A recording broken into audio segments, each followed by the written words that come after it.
గౌరవనీయులు రాష్ట్ర రోడ్డు భవనాల శాఖ మంత్రి గారు శ్రీ ప్రశాంత్ రెడ్డి గారు, నిజామాబాద్ జిల్లా టీఆర్ఎస్ అధ్యక్షులు పవన్ వెంకమంది, గౌరవనీయులు మిత్రులు జీవన్ రెడ్డి గారు, నిజామాబాద్ కామారెడ్డి జిల్లాలకు సంబంధించినటువంటి గౌరవ పార్లమెంట్ సభ్యులు, శాసన మండలి సభ్యులు, శాసనసభ్యులు, వేదికను అలంకరించిన స్థానిక సంస్థల ప్రజాప్రతినిధులు, సౌండ్ పెంచమని చెప్పు, నిజామాబాద్ కామారెడ్డి నలుమూలల నుంచి తరలి వచ్చినటువంటి అభిమాన అక్క చెల్లెళ్లకు, అన్నదమ్ములకు అందరికీ నా నమస్కారాలు. చాలా సంతోషం. ఈరోజు ఒక అద్భుతమైనటువంటి పరిపాలనా భవనాన్ని నిర్మించుకొని నాతోని ప్రారంభింపజేసుకున్నందుకు నిజామాబాద్ జిల్లా ప్రజాప్రతినిధులను, అధికారులను, 50 మంది ప్రజలను నేను హృదయపూర్వకంగా అభినందిస్తా ఉన్నాను. మీ ముఖం మీద ఎండబడతా ఉంది. నేను ఎక్కువగా టైం తీసుకోను. మీరు కొంచెం నిశ్శబ్దంగా ఉంటే ఒక 4 విషయాలు నేను మీకు మనవి చేస్తాను. మీ అందరిని నేను ఒకటే కోరుతా ఉన్నా, మీ బిడ్డగా రాజకీయాలలో, సమాజంలో ఉండేవాళ్ళు ఎప్పటికప్పుడు మన చుట్టూ ఏం జరుగుతూ ఉందో ఆలోచిస్తూ ఉండాలి, అవగాహన చేసుకోవాలి. అర్థం అయిన వాళ్ళు, అర్థం కాని వాళ్ళకి చెప్తా ఉండాలి. అప్పుడే సమాజం చాలా బాగా ముందుకు పోయేటువంటి అవకాశం ఉంటుంది. కాబట్టి దయచేసి స్లోగన్ ఆపు. కాబట్టి ఎప్పటికప్పుడు పరిస్థితులను బేరీజు వేసుకుంటూ ముందుకు సాగే సమాజం చాలా ఉజ్వలంగా ముందుకు పోతుంది. లేని వాళ్ళు చాలా దెబ్బతింటారు. ఒకటే ఒక్క మాట మీకు చాలా అల్కగా అర్థమయ్యే మాట నేను చెప్తాను. ఆనాడున్న నాయకత్వం ఒక చిన్న పొరపాటు చేస్తే, కొద్దిగా ఒళ్ళు మర్చిపోయి ఉంటే, బలవంతంగా మనల్ని ఆంధ్రప్రదేశ్లో కలిపితే మళ్ళీ మన తెలంగాణ మనం వాపసు తీసుకోవడానికి 60 సంవత్సరాలు కొట్లాడిన అవసరం ఏర్పడ్డది. ఎంతోమంది పిల్లలు చచ్చిపోయే పరిస్థితి ఏర్పడ్డది. అనేకమైన ఇబ్బందులైనవి.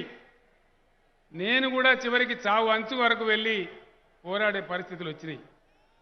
మీ అందరిని నేను కోరేది ఒకటే, ఒకనాడు నిజామాబాద్ ప్రపంచంలోనే అతిపెద్ద భారీ ఇరిగేషన్ ప్రాజెక్టు నిజాం సాగర్ నిర్మించుకొని దేశంలోనే ఒక అద్భుతమైన రాష్ట్రంగా, ధనిక రాష్ట్రంగా ఉన్నటువంటి రాష్ట్రం. కానీ వలస పాలనలో నిజాం సాగర్ నీళ్లు మనకు రాకుండా, సింగూరు నీళ్లు మనకు రాకుండా హైదరాబాద్ పట్టణానికే పరిమితం చేస్తే ఎన్నో ఇబ్బందులు ఎదుర్కొన్నాం. ఎన్నోసార్లు నిజామాబాద్ కలెక్టరేట్ కాడ మా పొలాలు ఎండుతున్నాయని బోధన్, డిచ్పల్లి, నిజామాబాద్ రూరల్ అన్ని ప్రాంతాల వాళ్ళు కూడా ధర్నాలు చేస్తే ఆ ధర్నాలకు నేను కూడా రావడం జరిగింది. నేను ఒక్కటే మాట మీతో మనవి చేస్తా ఉన్నా. కొద్ది రోజులలో కాళేశ్వరం కాలువలు సింగూరు ప్రాజెక్టు వరకు వస్తూ ఉన్నాయి. ఒకసారి అవి టచ్ అయినాయి అంటే నిజామాబాద్లో ఒక గుంట భూమి కూడా ఖాళీ లేకుండా బ్రహ్మాండంగా ఉంటుంది అని నేను మనవి చేస్తా ఉన్నా. ఈరోజు మీ అందరి దీవెనతోని తెలంగాణ రాష్ట్రం భారతదేశమే ఆశ్చర్యపడే పద్ధతిలో మనం ముందుకు పోతా ఉన్నాం. నిజామాబాద్కు మీకు నాందేడ్ ప్రాంతం దగ్గర ఉంటుంది. బోధన్ వాళ్ళకైతే మహారాష్ట్ర బార్డరే ఉంటుంది. జుక్కల్ షిండే గారి నియోజకవర్గానికి మహారాష్ట్ర బార్డర్ ఉంటుంది. అక్కడ ఏం జరుగుతుందో మీకు తెలుసు, మన దగ్గర ఏం జరుగుతుందో కూడా మీకు తెలుసు. మన దగ్గర ఉండే ఏ ఒక్క పథకం కూడా అది పేదలకు కావచ్చు, మహిళలకు కావచ్చు, చదువుకునే విద్యార్థులకు కావచ్చు, ఏ ఒక్క రాష్ట్రంలో కూడా భారతదేశంలో లేదు అని నేను మనవి చేస్తా ఉన్నా. భారతదేశం మొత్తంలో 24 గంటలు అతి ఉత్తమమైనటువంటి కరెంటును అందరికీ, వ్యవసాయంతో పాటు అందరికి కూడా ఇచ్చేటువంటి ఒకే ఒక్క రాష్ట్రం తెలంగాణ రాష్ట్రం. మీకు తెలుసు అని చెప్పి నేను మనవి చేస్తా ఉన్నా. అనేక తరతరాల నుంచి అణచివేయబడ్డ దళిత సోదరులు అనగారిపోయినటువంటి వాళ్ళు దళిత బిడ్డల కోసం ప్రతి దళిత కుటుంబానికి 10 లక్షలు ఇచ్చి ఆదుకునే ఒకే ఒక్క రాష్ట్రం ఇండియాలో తెలంగాణ రాష్ట్రం అని చెప్పి నేను మనవి చేస్తా ఉన్నా. 50-60 ఏళ్ళు మనం మొత్తుకున్నా మన గిరిజన బిడ్డలకు మా తండాలో మా రాజ్యం అంటే ఏ పార్టీ ఎవడు చేయలే.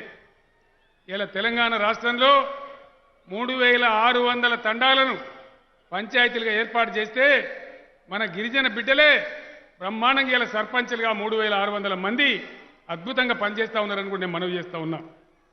అనేక రంగాలలో అనేక కార్యక్రమాలు చేసుకున్నాం. రెసిడెన్షియల్ స్కూల్ కావచ్చు, ఆడపిల్లలకు ఇచ్చే కళ్యాణ లక్ష్మి కావచ్చు, రైతులు చనిపోతే ఇచ్చే బీమా 5 లక్షలు కావచ్చు, అనేక కార్యక్రమాలు చేసుకుంటా ఉన్నాం. నేను ఒక్కటే మాట మీతో మనవి చేస్తూ ఉన్నా. ఇలా భారతదేశంలో ఏం జరుగుతూ ఉంది? మన జీడిపి పెరిగింది, మన పర్ క్యాపిటా పెరిగింది. గతంలో 200 ఇస్తే ఇలా 2000 పెన్షన్ ఇచ్చుకుంటా ఉన్నాం. ఇంకా చాలా మంచి కార్యక్రమాలు చేసుకుంటా ఉన్నాం. ఎమ్మెల్యేలు మన వాళ్ళందరూ సీఎంఆర్ఎఫ్ అని తెచ్చి ఏ పేదవాళ్ళకు కొంచెం ఇబ్బంది వచ్చినా, ఏ జబ్బు వచ్చినా సీఎం రిలీఫ్ ఫండ్ కానీ, ఆరోగ్యశ్రీ కానీ బ్రహ్మాండంగా పల్లెలలో మనం అందింక చేసుకుంటా ఉన్నాం. ఒక్కటే మాట దయచేసి మీరందరూ ఆలోచన చేయాలి. నేను చెప్పే మాట నిజమా కాదా ఇంటికి పోయిన తర్వాత మీ ఊర్లలో మీరు చర్చ చేయాలని చెప్పి నేను కోరుతా ఉన్నా. చర్చ చేయకపోతే ఇబ్బంది వస్తుంది. ఏదో ఒక నిశాలో, ఒక మత్తులో, ఒక పిచ్చిలో పడి కొట్టుకపోయే వాళ్ళు ఎవ్వరు కూడా బాగుపడలేదు. మనకు కూడా ప్రమాదం వల్ల ముంచుకొస్తుంది. నిన్నయాల కొంచెం కొంచెం తెలంగాణ రైతాంగం ముఖం తెలివికి వస్తూ ఉన్నది. జేబులో 4 పైసలు కనబడతా ఉన్నాయి. ప్రభుత్వమే అన్ని సదుపాయాలు ఇస్తూ ఉంది. ఇత్తనాలు సరఫరా చేస్తూ ఉన్నారు, ఎరువులు సరఫరా చేస్తున్నారు, కరెంట్ ఇస్తున్నారు. ఒక్క మాట దయచేసి ఆలోచన చేయాలి. మన ఎస్ఆర్ఎస్పీ నుంచి వరద కాలువ గతంలో మోటార్ పెట్టనిచ్చిండ్రా? ఇవాళ రైతు దగ్గరికి వచ్చి ఎవడన్నా కోనాయనే కొడుకున్నాడా? నువ్వు ఎంత హెచ్పీ పెట్టినావు, ఎన్ని మోటార్లు పెట్టినావు అని వాడని అడుగుతుండా? అడుగుతారా? అడగానట బోరుకో మీటర్ పెట్టానట, ప్రతి ఒక్కరిని మీటర్ లెక్క తీయన్నట. కరెంటు మోటార్లకు మీటర్లు పెట్టానా? ఇక్కడోళ్ళు పెట్టమంటుండ్రా? ఎన్నికోళ్ళు పెట్టమంటుండ్రా? పెట్టాలి అని అంటాడు నరేంద్ర మోడీ. ఏంది దాని ఎన్నుకున్న మతలవు? మీరు మంచిగా వినాలే. దయచేసి ఇంటికి పోయినాక ఆలోచన చేయాలి. దాని ఎన్నుకున్న మతలవు ఏంది అంటే విమానాలు అమ్మిండ్రు, ఓడరేవులు అమ్మిండ్రు, రైళ్లు అమ్మిండ్రు, కార్ఖాన్లు అమ్మిండ్రు, బ్యాంకులు అమ్మిండ్రు, అన్నీ అయిపోయినాయి. మిగిలింది రైతుల దగ్గర ఉన్నటువంటి భూమి. ఎరువుల ధర పెంచాలి, డీజిల్ ధర పెంచాలి, దున్నుకానికి ధర పెరగాలి, వరి కోతకు ధర పెరగాలి, మన పంటకు ధర ఇయ్యద్దు, మన వడ్లు కొనద్దు, కరెంటు మీటర్ పెట్టాలి. సాదగాక మనం వ్యవసాయం బంద్ చేయాలి. ఏం జరుగుతుంది కుట్ర? దేనికోసం జరుగుతుంది కుట్ర? చాలా బలమైన కుట్ర ఉన్నది. ఏంది? అన్నీ అయిపోయినాయి. ఇప్పుడు ఏం మిగిలింది?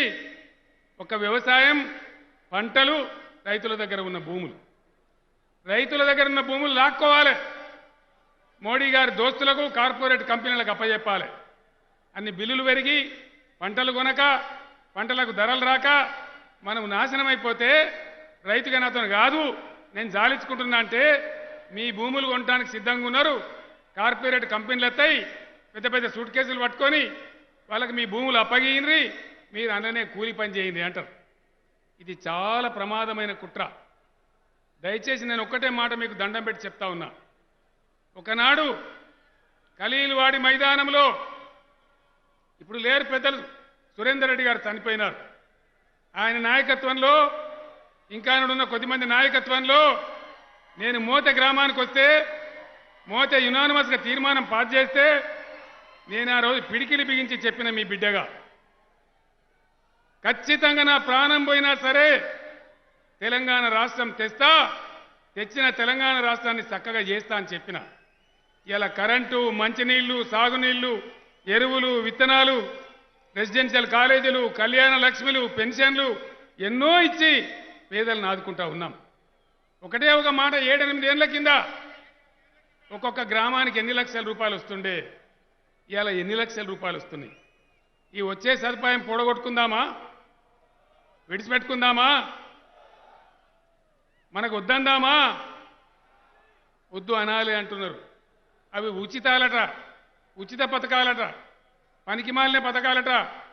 12 లక్షల కోట్లు ఈ నిజామాబాద్ గడ్డ, లక్ష్మి గడ్డ, ఈ గడ్డ మీద నుంచి భారత రైతాంగ సోదరులకు నేను ఒక తీయటి మాట అందిస్తా ఉన్నా. ప్రధానమంత్రి నరేంద్ర మోడీని సూటిగా నేను ఒక మాట ప్రశ్నిస్తా ఉన్నా. అయ్యా మోడీ గారు, నాన్ పర్ఫార్మింగ్ అసెట్స్ కింద, ఎన్పిఏల కింద నీ పెద్ద పెద్ద గద్దలకు నువ్వు నీ మంత్రులు కలిసి దోసిపెట్టిన దేశ సంపద 12 లక్షల కోట్లు. 12 లక్షల కోట్లు. మొత్తం భారతదేశంలో ఎంతైతే కరెంటు ఉత్పత్తి అవుతున్నదో దానిలో మొత్తం దేశంలో ఉండే రైతులందరూ కలిసి, ఏది ఇరిగేషన్ ప్రాజెక్టులు కూడా కలిసి వాడుకునే కరెంటు ఎంత? కేవలం 20.8%. దాని ధర ఎంత? 1,45,000 కోట్లు మాత్రమే. బ్యాంకులు లూటీ చేసిన వాళ్లకు, వేల కోట్ల దోపిడీ చేసిన వాళ్లకు మీరు కమిషన్లు తీసుకొని 12 లక్షల కోట్లు మాఫీ చేసినవే, 1,45,000 కోట్లు రైతులకు ఇవ్వడానికి చేతులు వస్తలేవా అని నేను అడుగుతా ఉన్నా. రైతాంగానికి భారతదేశం అంతా కూడా రేపు 24 తర్వాత వచ్చే లోక్సభ ఎన్నికల తర్వాత ఈ భారతదేశంలో ఎగిరేది బీజేపీ లేనటువంటి నాన్ బీజేపీ జెండాన ఎగురుతుంది.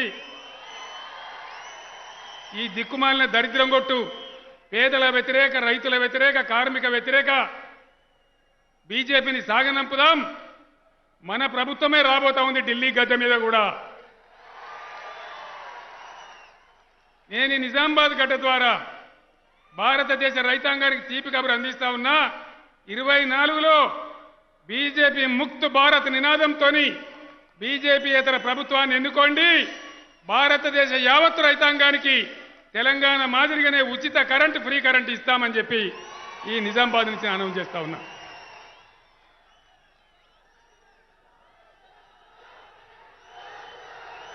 పోదామా దేశ రాజకీయాలకు? పోవన్నా? ఈ దేశం కోసం తెలంగాణ నుంచి మనం పోరాటం చేయాలి. ఎవరైతే బాయికాడ మీటర్ పెట్టమంటున్నారో,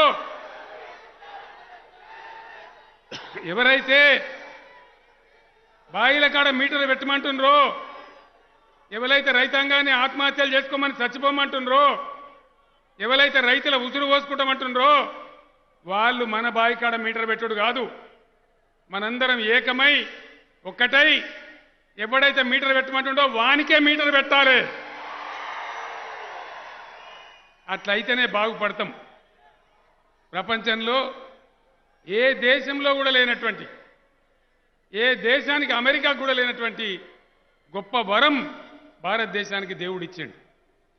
భారతదేశం యొక్క భూభాగం 83 కోట్ల ఎకరాలు.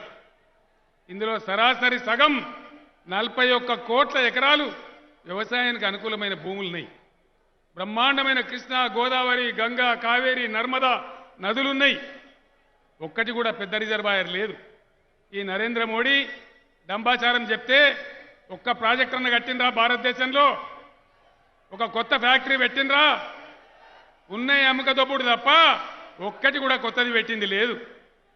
అన్ని ఖతం చేసి ఇక మోటార్ల కాడ మీటర్లు పెట్టి ఆయనతో భూములు కూడా గుంజుకుంటే మనం శంకరగిరి మాన్యాలు పెట్టి కూలీ పని చేయాలి. దయచేసి రైతు సంఘాలు, రైతు బిడ్డలు మీ గ్రామాలలో సమావేశాలు పెట్టి మాట్లాడి ఖచ్చితంగా రైతు వ్యతిరేక విధానం ఏ పార్టీ అవలంబించినా, ఎవరు అవలంబించినా తిప్పి కొట్టాలే. ఆ చైతన్యం మన లోపల రావాలి. నిరుద్యోగ సమస్య పెరిగిపోయింది, రూపాయి పతనమైపోయింది. ఏ ఒక్క రంగానికి చేసిన ఏ ఒక్క మంచి పని లేదు, ఎవరిని ఉద్ధరించింది లేదు. ఓ దళితుల గురించి లేదు, గిరిజనుల గురించి లేదు, బలహీన వర్గాల గురించి లేదు. మహిళల గురించి లేదు, ఏ విషయంలో కూడా దేశం మొత్తం అంతర్జాతీయంగా కూడా పరువు అయ్యే పరిస్థితులే ఉన్నాయి తప్ప ఇలా ఒక్కటి కూడా ఉద్ధారకం చేసింది లేదు. ప్రతిపక్షాలను చీల తీసుకుంటూ గవర్నమెంట్లు పడగొట్టుకుంటూ ఒక అహంకారంతోని బలుపుతోని మదమెక్కినటువంటి విధానంతోని మేము ఈ గవర్నమెంట్ వడగొడతాం, ఆ గవర్నమెంట్ వడగొడతాం, నిన్ను దించేస్తాం, నన్ను దించేస్తామని మాట్లాడుతుంది. నేను ఒక్కటే మాట మనవి చేస్తా ఉన్నా. ఆనాడు నేను బయలుదేరిన నాడు నేను ఒకటే వ్యక్తిని, మీరంతా కలిసి వస్తే ఒక సముద్రమై ఉప్పొంగి తెలంగాణ రాష్ట్రాన్ని తెచ్చుకున్నాం. బ్రహ్మాండంగా భారతదేశమే ఆశ్చర్యపడే విధంగా మంచి కార్యక్రమాలు చేసుకుంటున్నాం. రైతులను కాపాడుకుంటున్నాం, పేదలను కాపాడుకుంటున్నాం, గొర్రె పిల్లలు పెంచుకునే వాళ్ళని కాపాడుకుంటున్నాం, చేపలు పెంచుకునే వాళ్ళని కాపాడుకుంటున్నాం, చేనేత కార్మికులను కాపాడుకుంటున్నాం, గీత కార్మికులను కాపాడుకుంటున్నాం.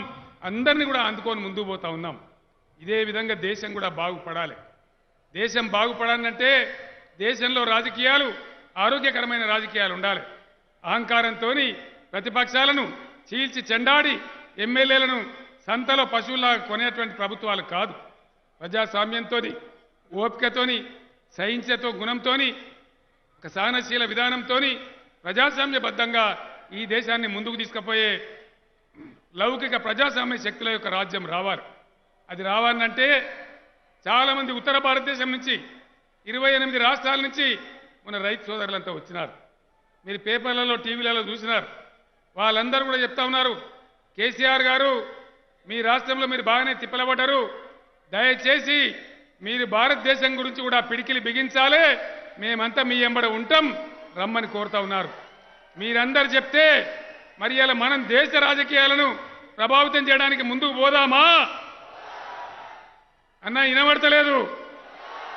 పోదామా? ఎంత దాకైనా తెగిద్దామా?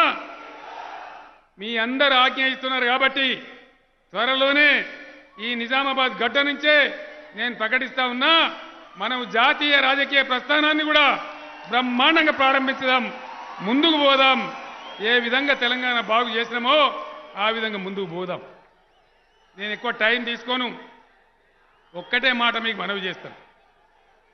ఇవాళ అన్ని రంగాలలో విఫలమైన కేంద్రం, అన్ని రంగాలలో విఫలమైన కేంద్రం ఏం చేస్తూ ఉన్నది? ఏం జరుగుతూ ఉన్నది? ఏం మంటలు పెడతా ఉన్నారు? ఇవాళ ప్రశాంత్ రెడ్డి కట్టించే కాలువలు, బాజిరెడ్డి గోవర్ధన్ గారు కట్టించే కాలువలు, ఆరుమూరు జీవన్ రెడ్డి కట్టించే కాలువలు, మీ బోధన్ షకీల్ ఎమ్మెల్యే దండ్లాడే కాలువలు, ఈ కాలువలలో మన నిజాం సాగరు, సింగూరు నీళ్లు వారాన్న, మతపిచ్చితోని చెలరేగే మంటలలో నెత్తురు వారాన్న, ఏం బారాలే? గోదావరి నీళ్లు రావన్నా, ఎస్ఆర్ఎస్పి పునరుజ్జీవంతో నిజామాబాద్ జిల్లా పచ్చని పంటలతోని తులతూగాన్నా, మతపిచ్చి మంటలతోని కాలిపోవన్నా. దయచేసి నా మాట నేను చెప్పేది చాలా పెద్ద మాట, నేను బాధతో చెప్తా ఉన్నా. ఒక ఇల్లు కట్టానంటే చాలా కష్టం, సంవత్సరాలు నెలలు టైం పడుతుంది. ఉన్నదాన్ని కూలగొట్టానంటే చాలా సులభం. ఒక్కసారి దేశం దెబ్బతింటే 100 సంవత్సరాలైనా మళ్ళీ కోలుకోదు. తెలంగాణ మనం ఎంత ఆగమైనాం, ఎంత బాధపడ్డాం, మళ్ళీ ఇవాళ ఎంత తిప్పలబడుతున్నాం, ఒక్కొక్కటి చేసుకుంటా ఎట్లా ముందుకు పోతున్నాం. అదే పద్ధతిలో ఈ భారతదేశం బాగుంటేనే మన రాష్ట్రం కూడా బాగుంటుంది. భారతదేశంలో ఉండే ప్రభుత్వం బాగుంటేనే మనం కూడా బాగుంటాం. కాబట్టి ఈ మత పిచ్చితోని, అప్రజాస్వామిక విధానాలతోని, అధికార దురహంకారంతోని, లంచగొండి వ్యవహారాలతోని, కుంభకోణాలతోని, ఎన్పిఏల పేరు మీద లక్షల కోట్లు దోచిపెట్టే ఈ దుర్మార్గమైన భారతీయ జనతా పార్టీ ప్రభుత్వాన్ని ఇంటికి సాగనంపాలే. ఖచ్చితంగా బ్రహ్మాండంగా బీజేపీ ముక్త్ భారత్ జెండా ఎగిరేయాలి. ఆ విధంగా ముందుకు పోవాలి. ఇంత పెద్ద సంఖ్యలో ఈరోజు ఎండ ఉన్నా, మీ ముఖం మీద ఎండ కొడుతున్నా, ఇంత పెద్ద సంఖ్యలో మీరందరూ తరలి వచ్చినారు. నేను బ్రహ్మాండంగా, మీ ఎమ్మెల్యేలు చాలా హుషారున్నారు, కలెక్టరేట్కు రా నిన్ను ఏం అడగమన్నారు. ఇలా 2 మంచి మాటలు చెప్పి నేను ముగిస్తాను. నిజామాబాద్ పట్టణం బ్రహ్మాండంగా కనబడతా ఉంది, గతం కంటే మంచి కనబడతా ఉంది. పట్టణం ఇంకింత బాగా కావాలి. ఇప్పుడే ప్రశాంత్ రెడ్డి గారికి నేను చెప్పిన, పాత కలెక్టరేట్ కొత్త కలెక్టరేట్ భవనం ఏదైతే ఉందో ఇలా ప్రారంభం చేసినాం కాబట్టి పాత కలెక్టరేట్ భవనం ఉన్న చోట ఇందూరు కళాభారతి అని తెలంగాణలోనే గొప్పగా ఉండేటువంటి ఒక గొప్ప ఎయిర్ కండిషన్ ఆడిటోరియం రావాల్సిన అవసరం ఉంది. అదేవిధంగా పట్టణంలో మిగిలిపోయిన మంచి పనులు కూడా జరగవలసిన అవసరం ఉంది. నిజామాబాద్ అర్బన్ నియోజకవర్గానికి నేను వచ్చిన ఈ సందర్భంలో మరొక 100 కోట్ల రూపాయలు నేను శాంక్షన్ చేస్తా ఉన్నాను. బ్రహ్మాండంగా దీన్ని చేయమని చెప్పి నేను కోరుతా ఉన్నా. మరి గణేష్ బిగాలకు ఇచ్చిన కానీ మా సంగతి ఏంటి అని మా గంప గోవర్ధన్ గారు, మా ఎల్లారెడ్డి ఎమ్మెల్యే గారు, మా చుక్కల ఎమ్మెల్యే గారు వెనుకగుండి చూస్తూ ఉన్నారు. శాసనసభ్యులు కాబట్టి వాళ్ళు అడగవలసిందే, గవర్నమెంట్ ఇవ్వవలసిందే. మిగతా 8 నియోజకవర్గాలకు ఎమ్మెల్యే ఫండ్ ఏదైతే ఉందో 5 కోట్లే ఉంది. దానికి మళ్ళీ తలా 10 కోట్ల రూపాయలు అడిషనల్ కూడా శాంక్షన్ చేస్తూ ఉన్నాం. ఎమ్మెల్యేల అధికారానికే ఇస్తూ ఉన్నాం. ఆ రకంగా ముందుకోవాలని చెప్పి నేను కోరుతా ఉన్నా. చివరిగా ఒక మాట, శరీరంలో అన్ని భాగాలు బాగుంటేనే మనం బాగుంటాం. మన దళిత బిడ్డలు కూడా బాగుపడాలి. దళిత బంధు అని గొప్ప కార్యక్రమాన్ని పెట్టుకున్నాం. అది మన సామాజిక బాధ్యత.